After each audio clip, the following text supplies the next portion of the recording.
यह बात है 3 अगस्त 1991 की। जगह थी वाराणसी के चेतगंज थाना क्षेत्र का लहुरा पीर इलाका। बज रहे थे रात के यही कोई 11-12। एक कांग्रेसी नेता अवधेश राय अपने भाई अजय राय के साथ घर से घर के बाहर खड़े किसी बात पर यूं ही चर्चा कर रहे थे। अचानक एक तेज रफ्तार वैन वहां आकर रुकती है। वैन के शीशे उतरते हैं और नेताजी सहित उनके 4 भाई पर ताबड़तोड़ गोलीबारी होती है। नेताजी मौके पर ही दम तोड़ देते हैं और उनके भाई किसी तरह जान बचाने में सफल रहते हैं। मामले की एफआईआर दर्ज होती है और आरोप क्या बनाया जाता है कि चंदासी कोयला मंडी में वसूली करने वाले मुख्तार अंसारी को। आरोप का यह आधार परिवार देता है कि नेताजी यानी कि अवधेश राय मुख्तार और वसूली के बीच आ रहे थे। 1-2 बार उनकी झड़प भी हुई थी और खुल्लम खुल्ला दुश्मनी जग जाहिर थी। मामले पर जांच हुई, आरोप सत्य भी सिद्ध हुए और आरोपी को इस मामले में उम्र कैद की सजा हुई। यह तो बस एक कहानी है और ऐसे अपराधों की एक लंबी लिस्ट है जिसके सूत्रधार थे बीते रात हुए हृदयघात से नहीं रहने वाले मुख्तार अंसारी। नमस्ते भारत, कैसे हैं आप? एक अपराध की घटना और सुनाती हूं जिसके बाद आप तय कर लेंगे कि उत्तर प्रदेश के अपराधीकरण में इनका कितना अग्रणी योगदान था। तारीख थी 26 नवंबर 2005। गाजीपुर जिले के मोहम्मद सीट से भाजपा विधायक कृष्णानंद राय की दिन दहाड़े नृशंस हत्या तब हो जाती है जब राय एक कार्यक्रम में सम्मिलित हो अपने आवास को लौट रहे थे। यह हत्या कोई आम हत्या नहीं थी। राय के साथ उनके काफिले के 6 और लोग मारे जाते हैं। किन्हीं के बॉडी से 60 गोलियां मिलती हैं तो किन्हीं के बॉडी से 100 गोलियां निकलती हैं। कृष्णानंद राय हत्याकांड उत्तर प्रदेश में हुए अब तक के राजनीतिक हत्याकांड का सबसे चर्चित घटना है। 400 गोलियां चली इस हत्याकांड में और मौकाए वारदात से AK-47 बरामद किए जाता है।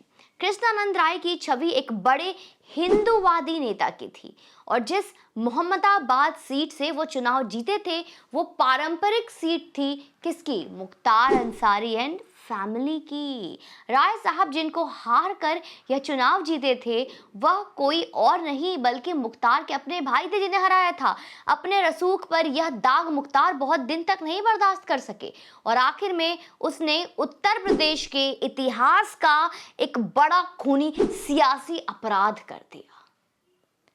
अब आप समझिए कि जब यह घटना हुई मुख्तार एक मामले में जेल में बंद था, लेकिन उसका गुंडा राज कैसे काम करता था। अब ये तो 2 बड़े हत्याकांड हुए, लेकिन इसके अलावा मन्ना हत्याकांड के गवाह रामचंद्र मौर्य की हत्या, मऊ में एश-टूनी ठेकेदार मन्ना सिंह हत्याकांड, 1996 में गाजीपुर के एसपी शंकर जायसवाल पर जानलेवा हमला करना, 1997 में पूर्वांचल के सबसे बड़े कोयला कारोबारी रुंगटा का अपहरण। ये कुछ ऐसे जुर्म थे जिनके साथ भी मुख्तार अंसारी का ही नाम जुड़ा हुआ था। हैरानी की बात यह है कि जेल में बंद रहते हुए भी मुख्तार ये 8 मामले दर्ज हुए थे। मुख्तार 5 बार विधायक बना और आखिरी के 3 वो जेल से ही चुनाव लड़कर जीत गए।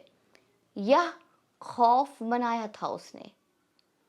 गाजीपुर के जेल में रहे थे तो मछली खाने के लिए जेल के भीतर तालाब खुदवाई।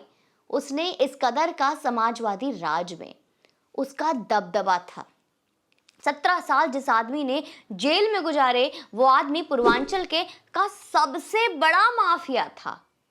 अपराधों की दुनिया में कोई ऐसा काम नहीं जिसे मुख्तार अंसारी ने अंजाम न दिया हो। दोस्तों, हिरासत में मौत हुई है, जांच हो, कानूनी प्रक्रिया है, होनी चाहिए, लेकिन अपराध के इस चलते फिरते डिक्शनरी के लिए रोने वाले और संवेदनाएं प्रकट करने वाले यह ध्यान रखे कि जनता सब देख रही है। जनता देख रही है कि आपके लिए वो अधिक मायने रखते हैं या आतंक का पर्याय मुख्तार अंसारी। जेल में रहकर भी जिस आदमी ने दशकों तक अपने बाहुबली की दुनिया को आबाद रखा, उसने आतंक का सहारा लिया था, लूट मार की थी, बेगुनाहों को मौत के घाट उतारी थी। जिनके बारे में उत्तर प्रदेश में कभी नारे लगते थे, याद है ना, कि अतिक और मुख्तार मिलकर मचाएंगे हाहाकार का नारा यूपी वाले के सीने में आज तक गड़ा हुआ होगा। इतना याद रखिएगा। तो जिनके आंखों से घरियाली आंसू और बहुत मातम निकल रहा है, जिनके घर में छाती पीटी जा रही है, वो इन अपराधियों के और अपराध के लिस्ट को जरा याद कर ले, फिर आंसू बहाए। बाकी आपको कैसा लगा ये इतिहास के पन्नों का ये काला सच, ये मुख्तार अंसारी का सच जो आज हम सब के बीच नहीं रहा? तो किसी के घर में पटाखे भी फूटे जा रहे हैं। आपके कोई भी सवाल हो कमेंट बॉक्स में लिख डालिए। आपके राय, आपके इफ, बट, लेकिन, किंतु, परंतु, आपके हर सवालों का जवाब दिया जाएगा। इंस्टाग्राम पे आप मुझे फॉलो कर सकते हैं, डीएम कर सकते हैं, आप मुझे पर्सनल मेल बॉक्स में आकर मेल भी कर सकते हैं। और यकीन मानिए, आपका प्यार, आपका साथ मेरे लिए बहुत मायने रखता है।